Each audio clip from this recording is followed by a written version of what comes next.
नमस्कार, आप सभी का स्वागत है यूट्यूब चैनल कुमार फाइनेंस पर।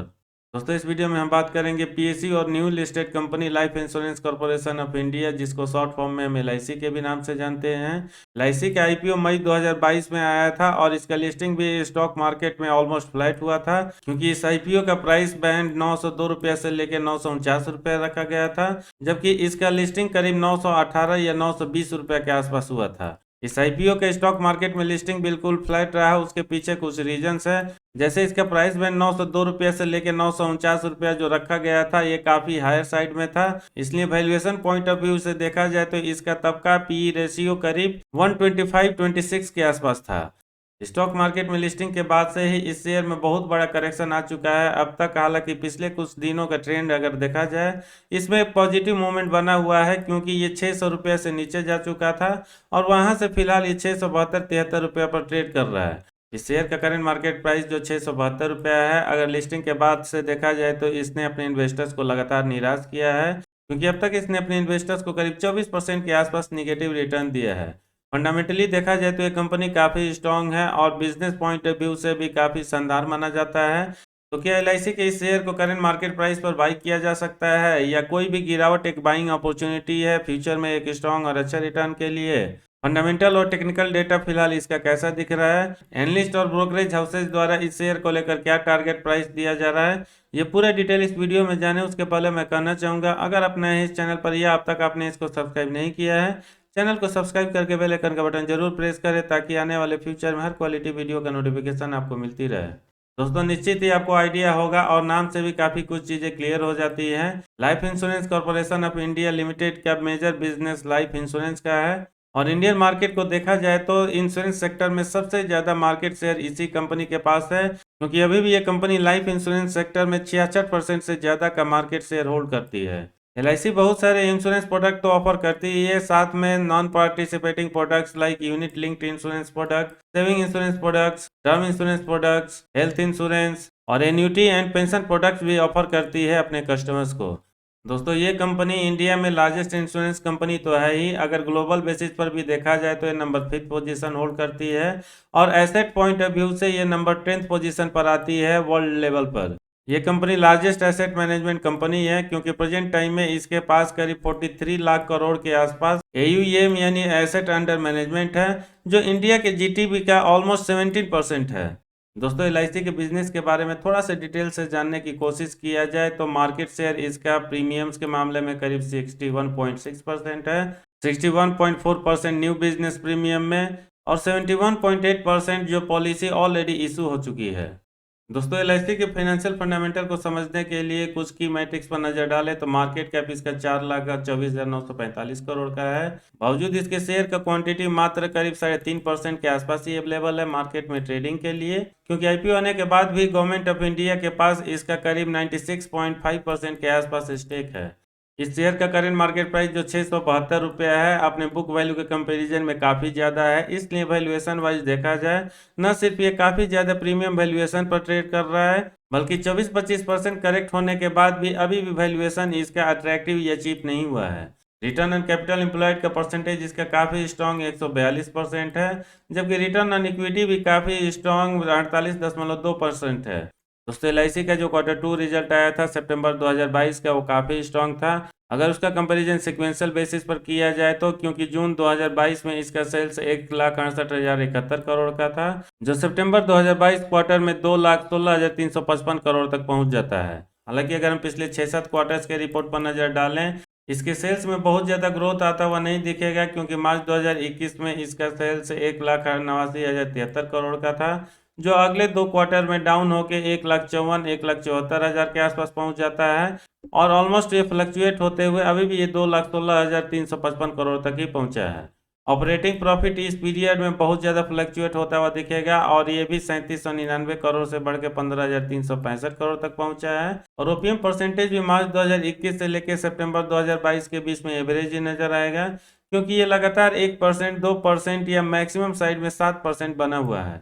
ओवरऑल इस कंपनी के annual profit and loss statement भी एटलीस्ट ग्रोथ वाइज बहुत ज़्यादा अच्छा नहीं है, क्योंकि सेल्स जो इसका मार्च 2017 में 4,92,068 करोड़ का था, मार्च 2022 में 7,20,314 करोड़ तक होता है, ऑपरेटिंग प्रॉफिट इस पीरियड में 8,339 करोड़ से बढ़ के 11,387 करोड़ और ओपीएम परसेंटेज लगातार 2% और 1% के आसपास बना हुआ है। नेट प्रॉफिट भी इसका ऑपरेटिंग प्रॉफिट के लाइन में ही जाता हुआ दिख रहा है और पिछले 6 साल में यह 2232 करोड़ से बढ़ के 4,043 करोड़ तक पहुंचा है। अगर हम इस कंपनी के ओवरऑल परफॉर्मेंस को परसेंटेज वाइज देखें तो कंपाउंडेड सेल्स ग्रोथ इसका काफ़ी पुअर नजर आ रहा है, क्योंकि पिछले 5 साल में मात्र 8%, 3 साल में 9% और पिछले 1 साल में 6% रहा है। इस कंपनी का कंपाउंडेड सेल्स ग्रोथ इतना पुअर है, इसके पीछे 2 मेजर रीजंस हैं। पहला, इंडिया में अभी भी उतना ज़्यादा अवेयरनेस या अट्रैक्शन नहीं है एलआईसी के प्रति, जिसकी वजह से मैक्सिमम पब्लिक इंश्योरेंस को अवॉइड करती है। और दूसरा, इस सेक्टर में बहुत ज़्यादा प्लेयर हो चुके हैं और स्पेशली कुछ ऐसे प्राइवेट प्लेयर हैं जो लगातार एलआईसी के मार्केट को गेन कर रहे हैं, क्योंकि जितने भी प्राइवेट प्लेयर हैं उनका बिजनेस में एलआईसी के कंपैरिजन में ज़्यादा एग्रेशन है। इस कंपनी का सेल्स ग्रोथ भले ही पुअर रहा हो पिछले 5 सालों में, लेकिन कंपाउंडेड प्रॉफिट ग्रोथ लगातार इसका स्ट्रॉन्ग और इम्प्रूविंग बना हुआ है, क्योंकि पिछले 5 साल में 13%, 3 साल में 15% और पिछले 1 साल में सबसे अच्छा 39% रहता है। रिटर्न ऑन इक्विटी इस कंपनी का लगातार पिछले 5 साल से स्ट्रॉन्ग बना हुआ है और जो सबसे लोअर साइड में पिछले 1 साल में है यह 48% है, बाकी ये 76% से लेके 106% के रेंज में रहा है। दोस्तों, मिड टर्म से लेके long term point of view से देखा जाए तो इस कंपनी का इन्वेस्टमेंट चेकलिस्ट जो फिलहाल नजर आ रहा है, ऑलमोस्ट आपको मैक्सिमम जगह ग्रे पार्टी देखने को मिलेगा, क्योंकि इस स्टॉक को मार्केट में लिस्ट हुए अभी भी बहुत ज़्यादा दिन नहीं हुआ है, इसलिए इनसफिशियंट डेटा होने की वजह से ग्रीन या रेड जोन का सिग्नल नहीं है। पिछले 4 क्वार्टर्स के अकॉर्डिंग अगर हम शेयर होल्डिंग हिस्ट्री पर नज़र डालें तो फरवरी में गवर्नमेंट की होल्डिंग 100% थी और जैसा कि मैंने बताया इसका आईपीओ मई में ही आया था और तब गवर्नमेंट ने 3.5% के आसपास स्टेक सेल किया है। उसके बाद से प्रोमोटर्स यानी गवर्नमेंट ऑफ इंडिया की होल्डिंग 96.50% बना हुआ है। म्यूचुअल फंड की होल्डिंग जो 0.80% थी जब इसका आईपीओ मई में आया था, वहां से अगले 2 क्वार्टर्स में गिरावट होता हुआ दिख रहा है और ये 0.64% तक पहुंच गया है। अदर डोमेस्टिक इंस्टीट्यूशंस की भी होल्डिंग में गिरावट ही नजर आ रहा है और ये 0.41% से कम होकर 0.27% तक हुआ है। फॉरेन इंस्टीट्यूशंस की भी होल्डिंग में आपको कमी आती हुई दिखेगी और ये फिलहाल 0.22% से कम होकर 0.18% हो गया है। रिटेल एंड अदर्स की होल्डिंग 2.07% से बढ़ के 2.42% हुआ है, यानी गवर्नमेंट ऑफ इंडिया के अलावा जो मेजोरिटी स्टेक होल्ड किया जा रहा है इस कंपनी में वो रिटेल एंड अदर्स द्वारा है।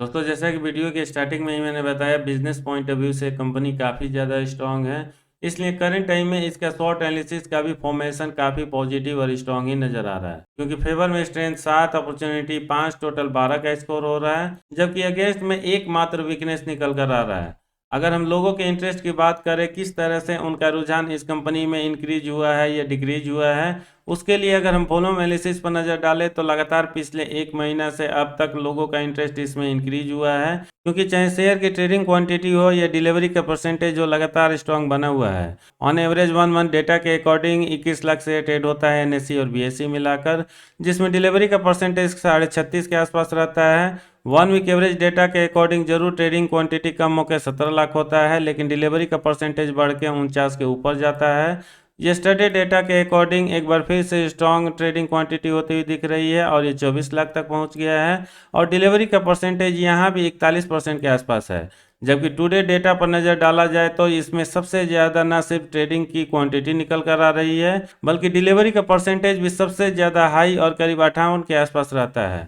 दोस्तों, इस स्टॉक के टेक्निकल डेटा को टेक्निकल एनालिसिस के माध्यम से समराइज करके समझने की कोशिश करें। 1 डे ट्रेडिंग सेशन के अकॉर्डिंग चाहे मूविंग एवरेज हो या इंडिकेटर्स हो, पॉजिटिव नजर आ रहा है, क्योंकि मूविंग एवरेज में पांचों के पांचों बुलिश पैटर्न, टेक्निकल इंडिकेटर्स में भी पांचों के पांचों बुलिश पैटर्न और मूविंग एवरेज क्रॉस ओवर में भी 2 के 2 बुलिश पैटर्न शो कर रहे हैं, जिसकी वजह से यहाँ पर ट्रेंड ओवरऑल वेरी बुलिश बन रहा है। हालांकि वीकली डेटा अगर हम अप्लाई करें तो यहाँ पर ट्रेंड न्यूट्रल बनता हुआ दिख रहा है, क्योंकि मूविंग एवरेज में बुलिश, टेक्निकल इंडिकेटर्स में न्यूट्रल और मूविंग एवरेज क्रॉस ओवर में ये बियरिश पैटर्न में जाता हुआ दिख रहा है। मंथली डेटा के अकॉर्डिंग भी टेक्निकल रेटिंग इसका भले ही बुलिश ट्रेंड शो कर रहा हो, लेकिन चूंकि समरी में चाहे मूविंग एवरेज हो, टेक्निकल इंडिकेटर्स हो या मूविंग एवरेजेस क्रॉस ओवर हो, कोई खास डेटा अवेलेबल नहीं होने की वजह से अवॉइड करे तो बेटर है।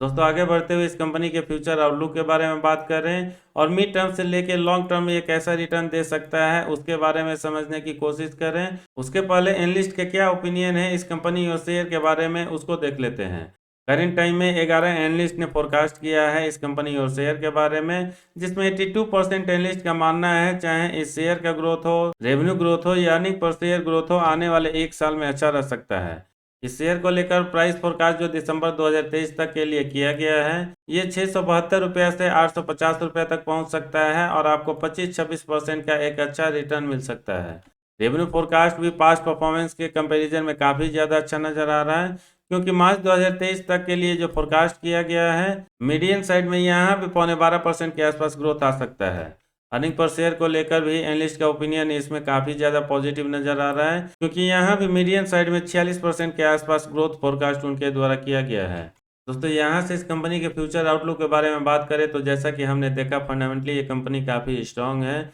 इंश्योरेंस सेक्टर में अभी भी ये मार्केट लीडर है और ऑलमोस्ट 61-62% के आसपास इसका स्टेक बना हुआ है। लेकिन जो इस कंपनी के लिए चैलेंजेस रहने वाले हैं, इसलिए आने वाले 5 से 10 सालों में इसका परफॉर्मेंस अचानक से खराब हो जाएगा ऐसा तो नहीं कहा जा सकता, क्योंकि न सिर्फ गवर्नमेंट की बैकिंग है इस कंपनी के पीछे, बल्कि लोगों का ट्रस्ट भी इंश्योरेंस सेक्टर में सबसे ज़्यादा life insurance corporation of India के ऊपर ही है। इसलिए अभी भी इस सेगमेंट में सबसे ज़्यादा प्रीमियम कलेक्ट इसी कंपनी द्वारा किया जाता है। दूसरा बहुत बड़ा पॉजिटिव और एडवांटेज है इस कंपनी के लिए इसका चैनल, क्योंकि अगर आपने भी LIC कराया होगा, निश्चित ही आपको आइडिया होगा, इंडिया का चाहे कोई सिटी हो या विलेज हो, हर तरफ इस कंपनी के एजेंट देखने को मिल जाते हैं। अगर इस कंपनी के कुछ निगेटिव पॉइंट्स के बारे में बात किया जाए तो पिछले अगर 8-10 सालों का ट्रैक रिकॉर्ड पे हम नज़र डालें, इंश्योरेंस सेगमेंट में इसने अपना मार्केट शेयर लूज किया है, क्योंकि प्राइवेट प्लेयर जिस तरह से अलग अलग टाइप के टर्म प्लान मार्केट में लेके उतरे हैं, LIC के प्लान के कंपैरिजन में उनका ट्रैक्शन थोड़ा सा ज़्यादा हुआ है।